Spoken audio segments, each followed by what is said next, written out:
This week, I read How to Think by Alan Jacobs.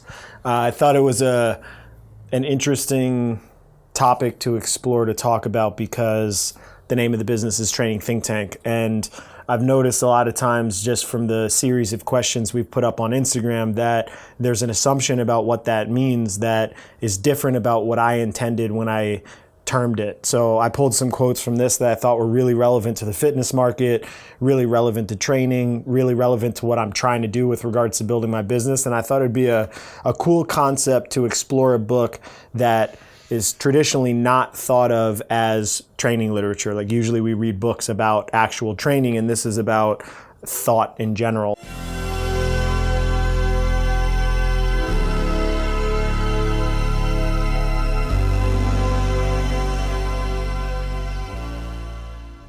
All right, let's get started. So much has gone wrong in so many ways, with such devastating consequences for selves and societies. Still worse, those who believe they are impeccably thoughtful turn out to be some of the worst offenders against good sense. So this, to me, epitomizes the fitness industry just in general. We're the most trained, most researched, most dieted culture of recorded history, and we're continuing to get less healthy over time. So there's got to be something wrong with the approach to thinking about how we're doing these things. And I think that's true in a lot of sporting disciplines as well. People produce one person, and then it's like, okay, well, this is the way that it's done. And then they keep using that method over and over and over again, and it doesn't really go anywhere. And I think it's very easy to kind of get wrapped in what was working in the past, or in what's popular just in general. So you're going to see that kind of theme coming in a lot of the quotes that I pulled up. Similarly, people in my line of work always say that we want to promote critical thinking. But really, we want our students to think critically only about what they've learned at home and in church, not about what they learned from us. So obviously that quote is more about just like the educational institution and academia, but I find that very true with regards to gurus in the markets. So somebody comes out with an idea and they want to show you how to critically think about what another person is doing or what they're promoting, or trying to teach you how to be anti something else. So, hey, I'm going to teach you how to be anti paleo, create this duality, and then have you on the other end of it be extremely high carb, because it's just so easy for our minds to see things in black and white, or in this thing or the other thing. And that kind of gray area in between is a much harder thing to sell. It's something that I've just struggled with in general, that my ideas aren't very concrete and like, okay, this works or this doesn't work. So just in general, I think it's a good thing for people to critically think about everything that I say, critically think about everything that you think, critically think about your own beliefs, critically think about what's popular in the market. And as you do that, you refine your beliefs over time, you refine your methods over time. I think it just creates better long-term progress in general.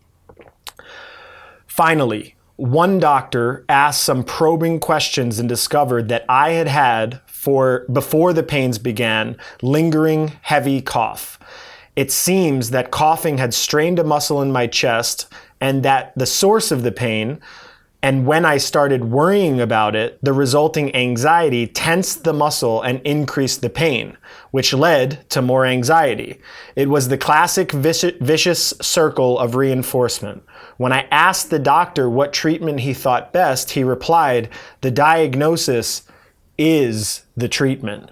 That one is really interesting to me. I think it piggybacks on the last book about back problems, where there's a ton of research and a ton of people that are spinal surgeons talking about the psychosomatic influence of back pain.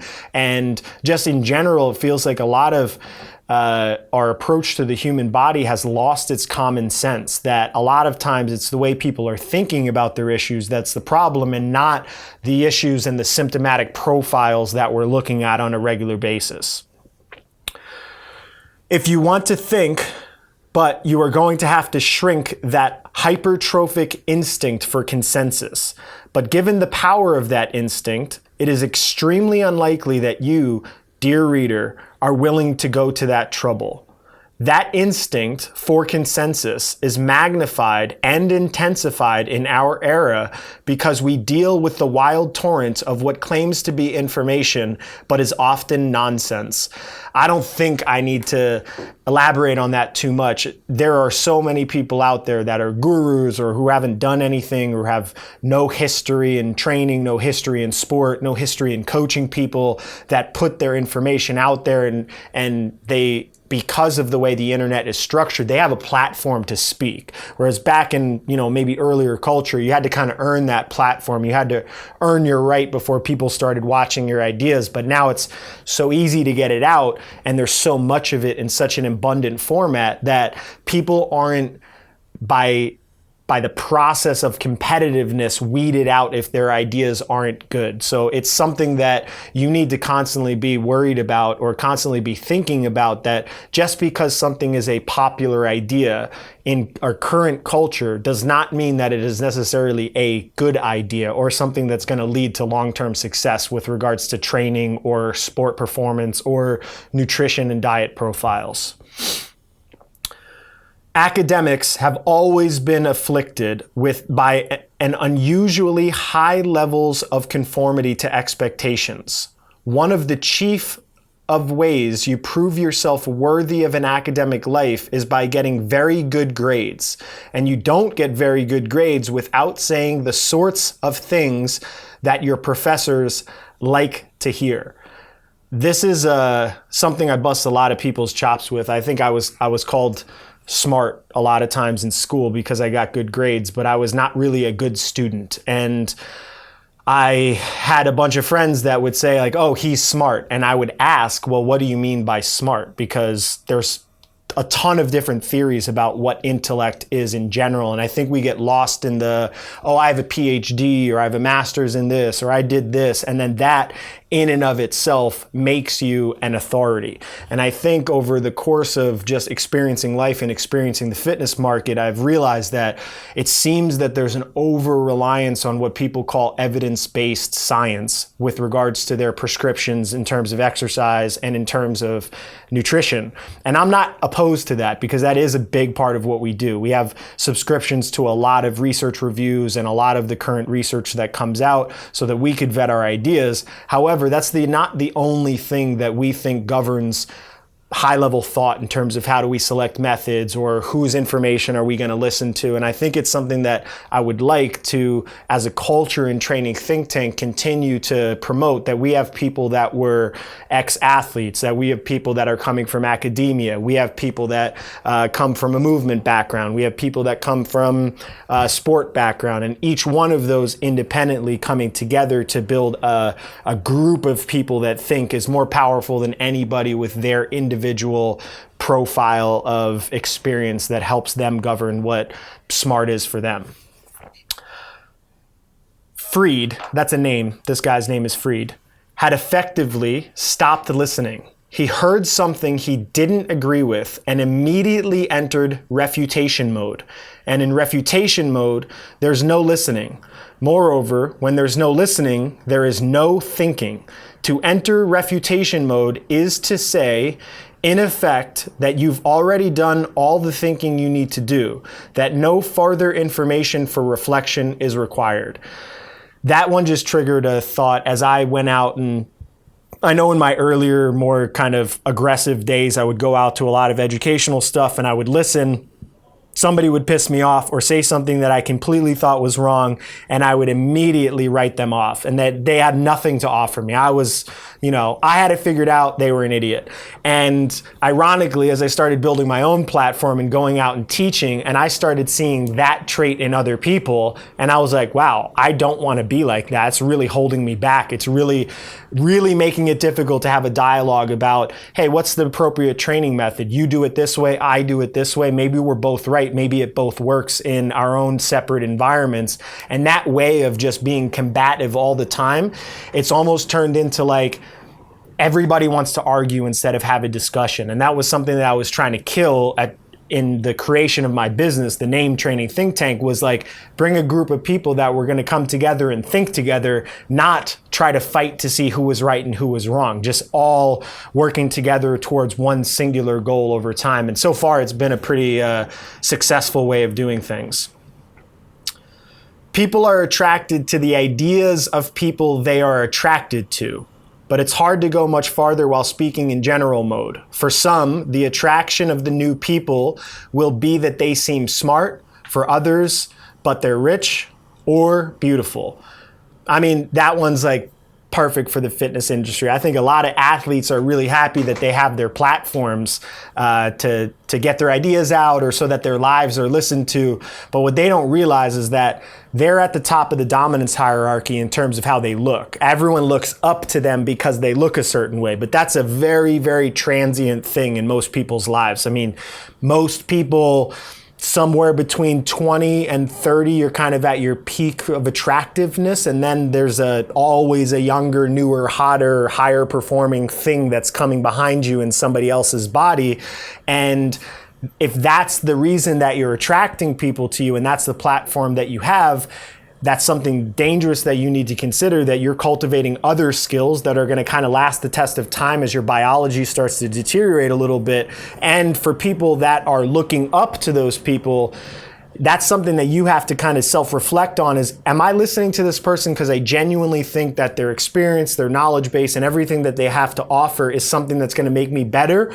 Or is there just something in my subconscious that I think they're sexy and I'd like to be with them in my fantasies, so I'm going to listen to them because I'm attracted?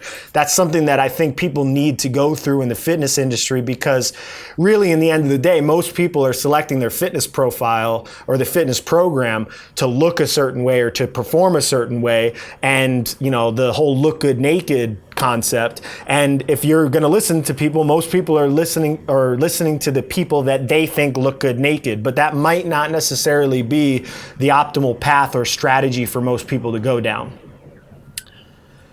He came to see about his misery the disturbing truth that the habit of analysis has a tendency to wear away the feelings when no other mental habit is cultivated and the analyzing spirit remains without its natural complements and correctives. And the wearing away of feelings was a great and complex loss. That one was more personal for me.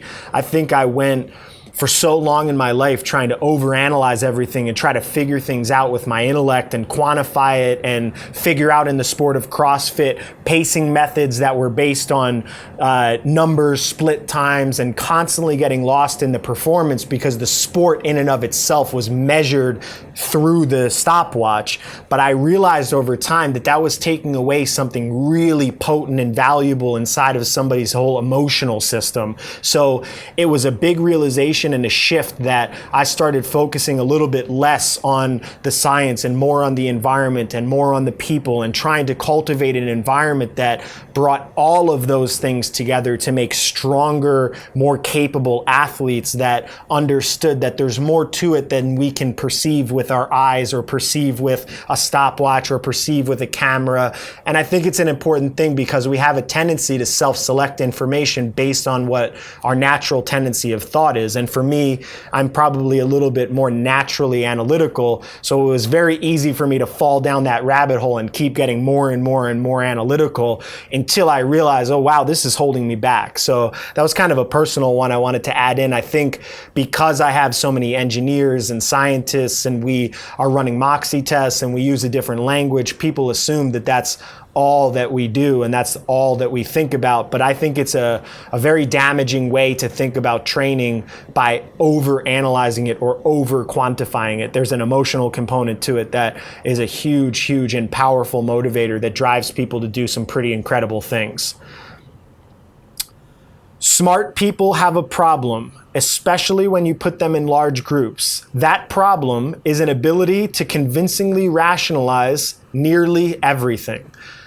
That one's pretty straightforward. And I think the popular group of people that generally is at the forefront of the fitness movement, health industry, it's very cliquey. A lot of people, they get together, they talk about their ideas, they're really smart, and they have a tendency to make themselves convince themselves that they are right. And I know I fall into that trap all the time.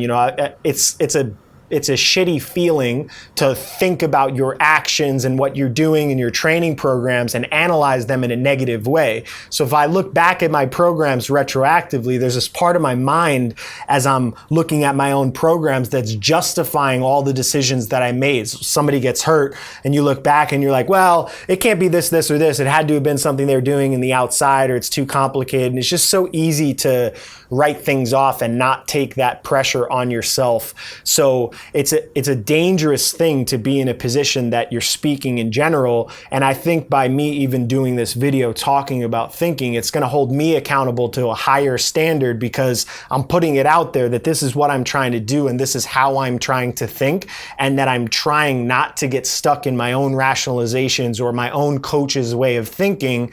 And it is just a trap that you can fall into. If you get a bunch of people that are really good at talking their ideas out, it's easy to start talking together and get stuck in groupthink and be like, oh, well, we're right and everybody else is wrong. This is what thinking is, not the decision itself, but what goes into the decision, the consideration, the assessment. It's testing your own responses and weighing the available evidence. It's grasping, as best you can and with all available and relevant senses, what is, and it's also speculating as carefully and responsibly as you can about what might be, and it's knowing when not to go it alone and whom you should ask for help.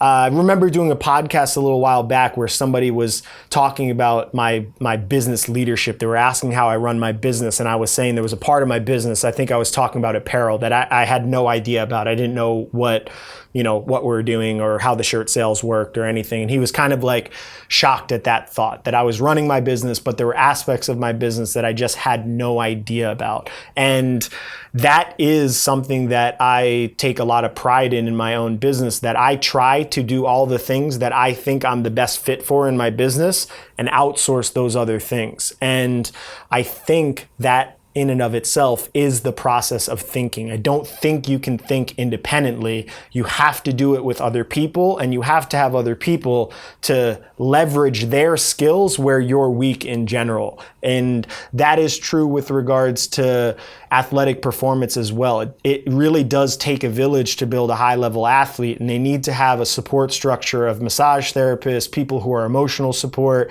people who are writing training designs, people who are doing technical work, and independently, no one person can solve that equation. It has to be a kind of team-based environment. That's something that we're trying to build here, where a different coach is involved with different part of the team training, and there's an oversight of one athlete with one coach and a global program, and then massage therapy that's layered on top of it. And I think independently, each one of those people would be a poor coaching platform for each athlete, but together as a community, it allows an environment that hopefully can cultivate high-level performers. And that leverages into this next quote. To think independently of other human beings is impossible. And if it were possible, it would be undesirable. Thinking is necessarily, thoroughly, and wonderfully social. Everything you think is a response to what someone else has thought and said. And when people commend someone for thinking for themselves, they usually mean ceasing to sound like people I dislike and starting to sound more like people I approve of.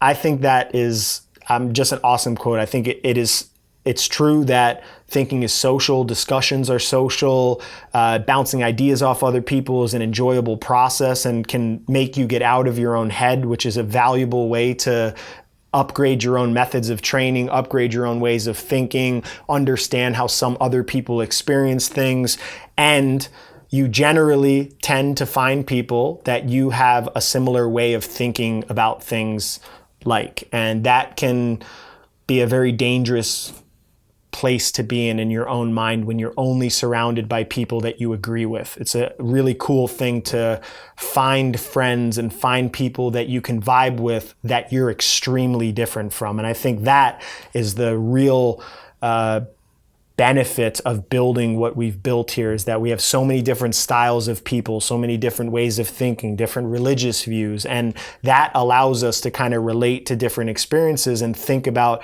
okay, well, where's this athlete coming from, and which one of my friends can I go to that can kind of help me understand this person so I can write an effective plan for them. This is a profoundly unhealthy situation.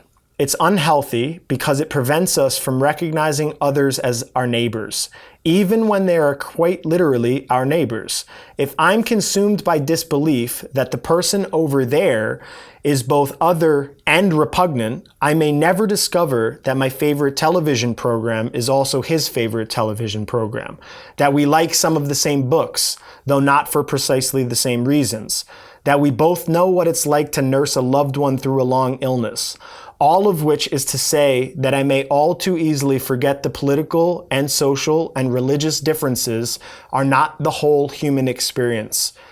That one might be a little bit more philosophical about society, but I find this is so true in athletics. The best of the best a lot of times cultivate their performance in a place of hate. And it takes them a really long time to mature to realize that the reason they are good is because their competitors are good enough to bring the best out of themselves. And that was an important part of what I was trying to do when I was building the training group. And when I brought Noah on board and spoke to Travis about having a training partner who was as good or better than you at certain things would bring the level of competition up, and that being brothers in arms is a better way of having a long-term training career than hating everyone and thinking of them as taking away everything that you want. That is a very isolated way of trying to live. And when this guy says it is a profoundly unhealthy situation, I genuinely agree with that. I think the more you separate yourself from other people, the more you try to become superior to them, the less you're trying to make connections with people. In general, you're going to make yourself more isolated, more depressed, more neurotic about your behaviors and how you need to control everything. And I don't think that is a healthy way of existing. I think you would see it in hormonal profiles. I think you would see it in blood work. I think you would see it in salivary testing. I think you would see it if a psychologist or a sociologist were to talk to the person and try to make some sort of subjective determination of health. And I think it's something that I'm really trying to do a good job of with athletes, is allowing them to understand that their athletic career is not this thing that exists in their life. It's just a part of somebody's life journey. And if that athletic career, that window of time, however long it is, 3 years, 5 years, 10 years, 11 years, is something that they look back on and regret because they didn't make friends and connections and things that leverage them into the next stages of their life, that's going to be a big part of their life that they feel like they wasted.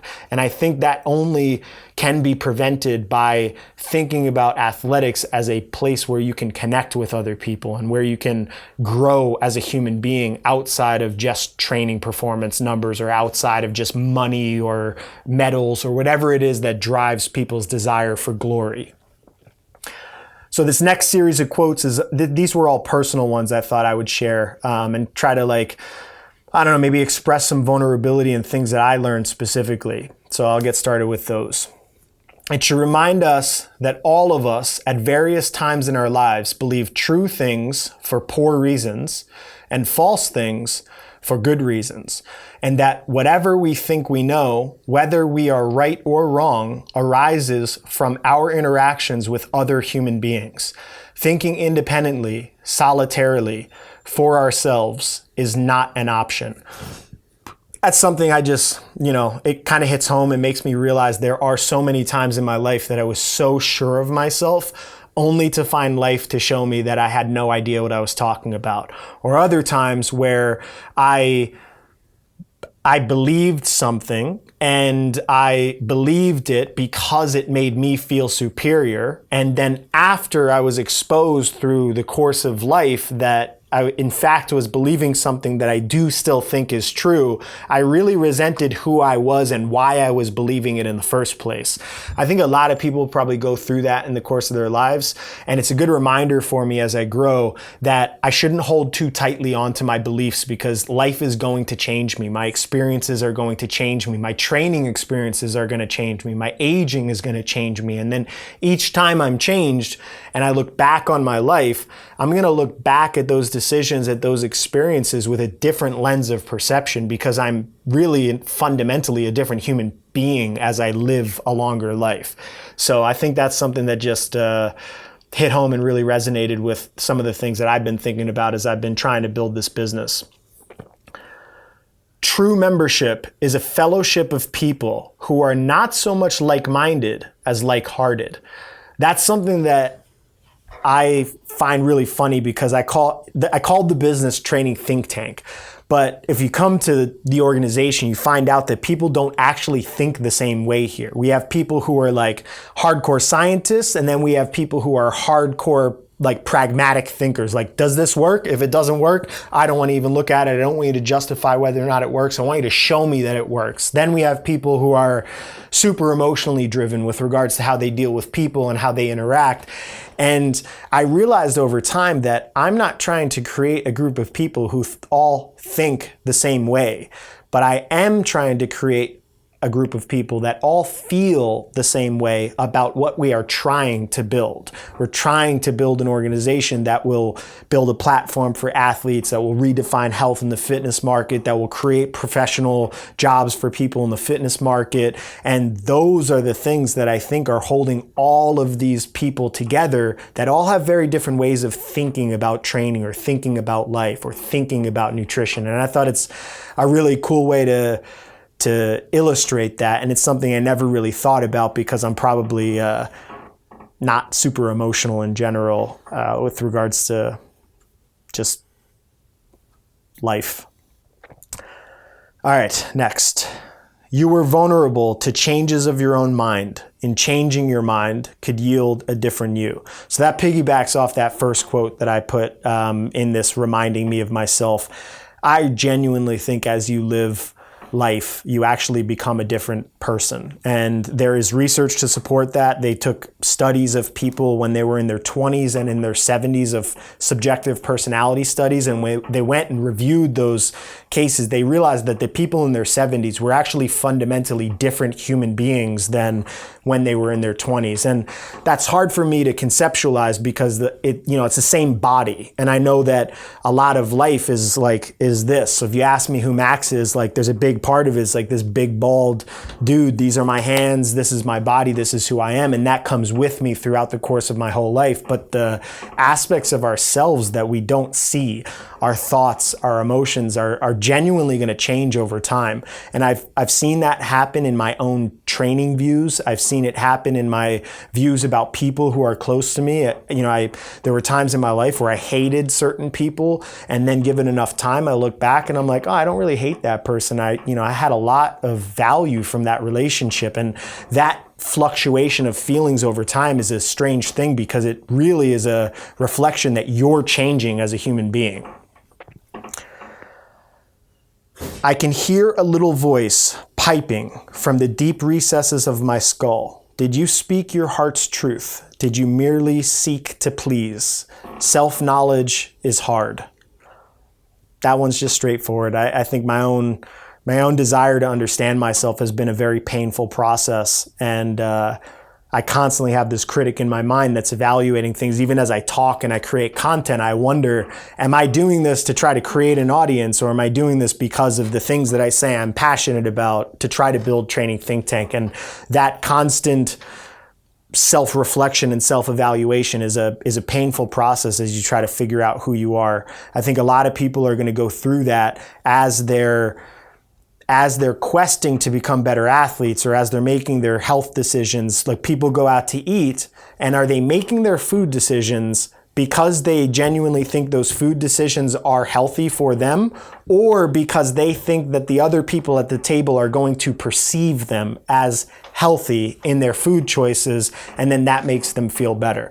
And those are two fundamentally different things, but it's hard to kind of go through that evaluation process on yourself. But I do think it's something that's necessary so you can get down to, how do you want to live? What relationship do you want to have with food? Do you want to be able to eat out with your family or go out to a fast food restaurant just because it tastes good and you want it? Or is that something that you genuinely think is going to impact your health long term? Or is it going to impact your performance? And I think digging down into those fundamental values is a little bit of a painful process, but it does yield a lot of long-term benefits.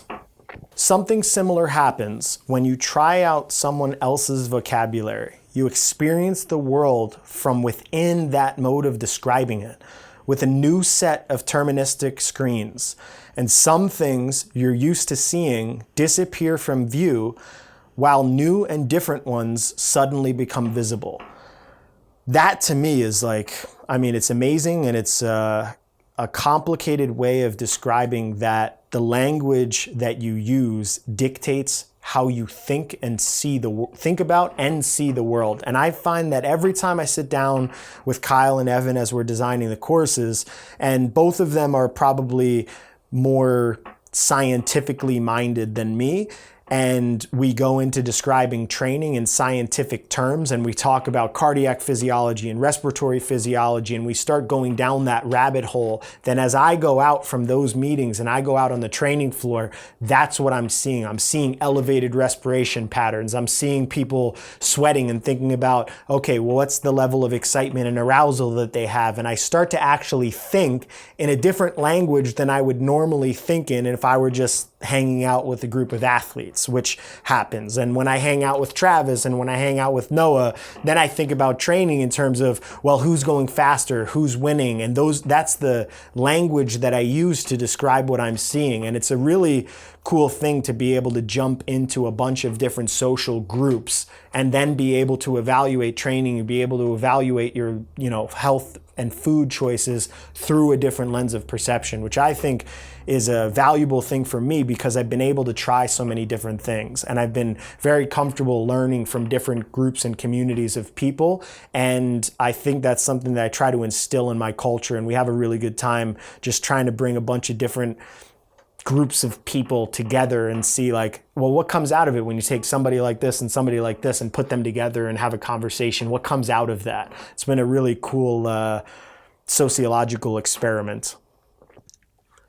But we absolutely must remember what those taxonomies are. Temporary, provisional, intellectual structure whose relevance will not always be what it is or seems to be today. This is a marketing problem that I've had my entire business development life experience.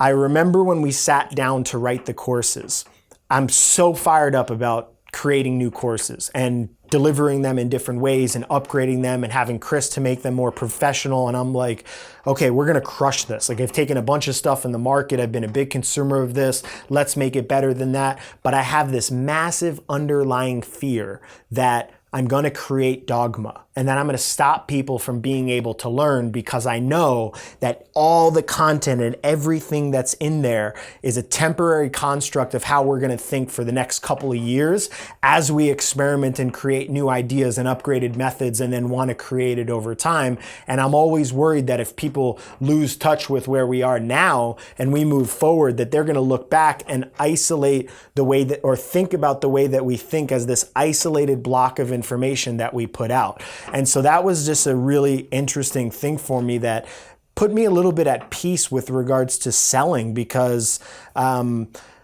all ways of thinking have to create temporary ways of explaining it. But as we get better over time, then we have to realize that those ways of thinking and explaining things before were necessary then, but we can burn them down to the ground or use them as a scaffolding to make our ideas better in the future. And that is the process. There is no perfect subset of ideas or structures. There is only what we're building temporarily now to explain things. It makes me much more confident and excited to just build what we have the best that we can and explain to people what it is so that they can take it if they want to take it or not take it if they don't want to take it.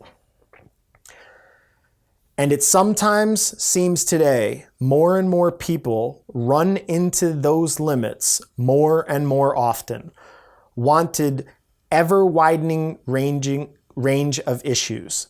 This matters because when our forbearance fails, that the social fabric tears. That might have been typed incorrectly from my dictation. However, I'll make sure that when we repeat that quote and put it up there, the wording is accurate, or I'll go back and actually read that quote. However, what I found that to mean for training is that there are so many people that get into training and they find a new diet or they find a new training program and they get on it and they get to the limit of where they think that could drive them from a performance standpoint. And they're like, I can't do any more than this. I just don't have what it takes, or I'm just not like that person, or I'm just not talented enough, or my genetic profile isn't good enough for me to do that. And I think that part of that is our current society, our current fitness culture sells people false hope. But they also, at the same time, give you an explanation that makes you be at peace with why you can't be better. So I sell you this concept. Jump on this program and it can make you elite. Then you start going through it, and for whatever reason, the pain becomes too much. It becomes too much of an impediment in your day-to-day life. You can't afford it, whatever the thing is. Then on the opposite side of that, because we don't deal well with negative feelings and we don't deal well with setbacks, we'll explain to people like, well, that's okay. It's okay that you can't do that. You're not young enough. This person doesn't have this. This person doesn't have this. We've almost desensitized people to hard work. People don't realize that whatever it is they want to be lean, they want to be high performers, they want to be CrossFit Games athletes, whatever quest you actually pick is going to be extremely hard. And the less comfortable you are actually getting to the limits of what you're capable of dealing with and figuring out how to bust through those perceived limits over time, the less successful people are going to be in general. And I think that's one of the reasons why we're seeing these big gaps in performance from the elite of the elite and then everybody else. It seems like there's such a wide gap. And so much of that, I think, is just in the self-confidence that people have at the highest level, that no matter what is thrown at them from an adversity standpoint, they can deal with it and move forward. And that is the concept of just anti-fragility, just the concept that whatever hits me, even if I get knocked down, I'm going to get back up and I'm going to be stronger from it. And I feel like that is one of the concepts in the fitness market that we need to get out. We don't have these fragile bodies that can't be stressed out, or these cardiac systems that if we put pressure on them, will automatically die from them. I think we create this kind of fear around what our bodies are capable of, and then that fear becomes its own limitation over time. And I think if we continue to do that and we continue to perpetuate this way of thinking about the human body, we're going to limit people's ability to perform at a high level. At least, as long as you don't think of your old friends as foolish losers. Nevertheless, even if you are kind, forbearing towards them, they may not be so kind to you. That is the final quote. And I think it's an important one for me because I realized over time that there was a period of my time where I felt like the people that I was around at a certain point, that I was growing beyond them. And in my head, I thought I was growing above them. I thought that I was seeing the world from a higher vantage point. I was seeing more things. I was accumulating more knowledge. I was accumulating more life experience. And that in and of itself made things better.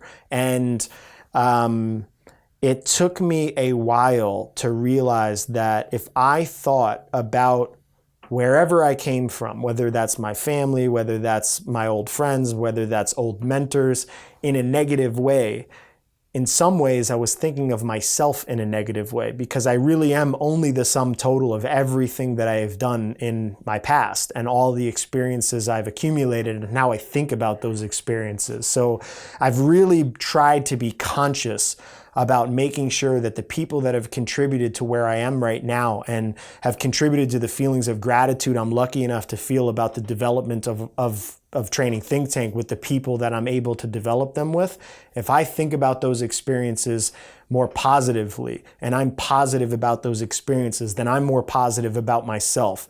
And I do know as well that if I do that, there's no guarantee that they might not still think I'm a douchebag, or that I'm sitting on my high horse, or they might hate me or resent me anyway. But I felt like that was a good quote to end on, because I really would like to be somebody that makes a change in the fitness market, that people can come together, they can become teacher and student together and develop ideas together and move on and continue to push the fitness market forward without the feelings of resentment that tear us apart or make it a me versus you type culture. And I think that there's just a little bit too much aggression in the fitness market, where it's either I'm a winner and you're a loser, and that concept of scarcity in general, I think all that does is do damage to the general public, because then they don't get the best information, because then the best people who should be thinking together aren't thinking together because they're combating each other's ideas. So I'm going to conclude on that one. I think this is a good book for people to just get and pick up and really think about thinking. I know that seems kind of an ironic way to explain it, but there is a huge component to movement, energy system training, strength training, nutrition that is a cerebral process. And if you don't understand how to think and you're just jumping on people's ideas and you're jumping on bandwagons, you might not realize it now, but that could have a really, really detrimental cost to your long-term health, performance, and happiness.